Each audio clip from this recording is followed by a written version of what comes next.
Oklahoma. Mr. President, that was a very emotional, heartfelt talk. And I look around, I know there are a lot of people who want to respond, a lot of people who want to be heard, but I grabbed it first. This will be real short, but I want to say that I believe it was the majority leader, you gave me the quote this morning, made the comment that you agree, the two of you agree on nothing, but you get everything done. That's right. And you know, there's really a reason for that. And when you stop and think about the fact that we came about the same time to the House and about the same time to the Senate. And there are no two people in this body who are further apart from each other than Barbra Boxer and Jim Inhofe. And yet we have something beautiful, and I hesitate to show this AP picture of our embrace, but it's got to be in the record here somewhere. When you stop and think about the fact that for 12 years, we swapped back and forth being chairman of the Environment and Public Works Committee. I always remember when Republicans were a majority back in, let's see, we lost it in '06. And so Barbra, she danced in Al Gore and all these other people. They wanted to, you know, the world's going to come to an end unless we do all these things. And I responded, and at that time, she said something very profound that I never forgot, and I thought about it for the next 8 years. And that was that we looked at things, and we had an election, and elections have consequences. Remember the elections have consequences? Well, a few years later, 2 years ago, the Republicans took back over, and so we presented gifts to each other, and I presented a gift to her with a T-shirt that said, "Elections have consequences." But all during that time, we didn't really change in terms of what we were doing together. I have a list of the things that we have done, which I left someplace, but nevertheless, it was in '05 we did the highway bill. We did the highway bill. Actually, in '98 we were doing the highway bill, and '17. So all of these were actually things that worked. Tosca, you know, I remember when we had our news conference. After that, we went up and I looked around. There was all my very liberal Democrat friends and me, and I thought, wait a minute, how did this happen?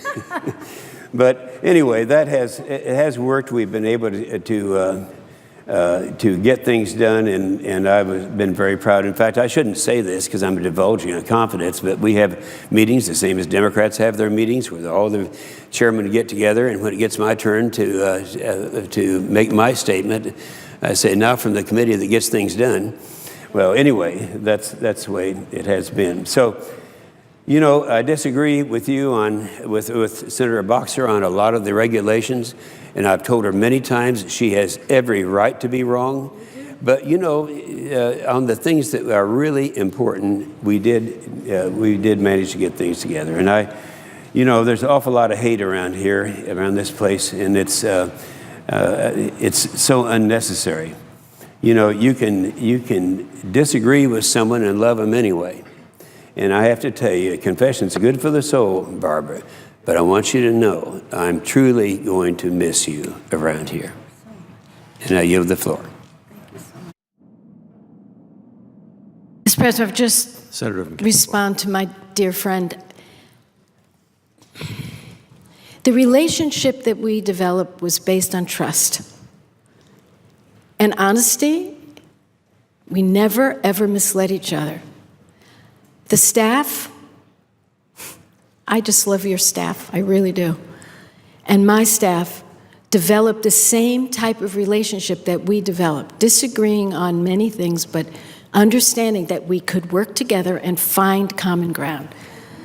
And so I just hope, as I step out the door, Lord knows when that would be, given this place, but when I do step out the door, that others will form this type of bond across party lines, because without it, things just don't work right. And I just want you to know it has been a great pleasure to work with you in every way, shape, or form. One of us is from Venus and one of us is from Mars. That's just the way it is. We just see the world differently. But it hasn't stopped us from putting aside those disagreements, not forming any bitterness about them, which is easy to do. When one person says climate change is a hoax and the other one thinks it's the biggest threat, we have to deal with it. That's a pretty big divide, you know? But we knew there was no way we could come together. So we kind of put it aside, and we didn't let it in any way spoil our friendship or our ability to work together. So it is a very important message, I think, to many chairmen and ranking members, that if there's honesty, set it aside if you can't work together, but where you can find those sweet spots, do it, because everyone they're cheering us on from the outside. I can't tell you how many people at home tell me, we don't know how you do it, but it's great what you and Inhofe get done. And fortunately, we never lost an election over our friendship, which could have happened, you know. They could have said, well, I'm not going to vote for him, he talks to her. But we were able to prove that we could do it. So, Jim, I'm honored that you came down to the floor. I'm honored that Senator McConnell said such nice things. I'm so honored that so many came to the floor to hear my farewell remarks. And again, I will yield the floor.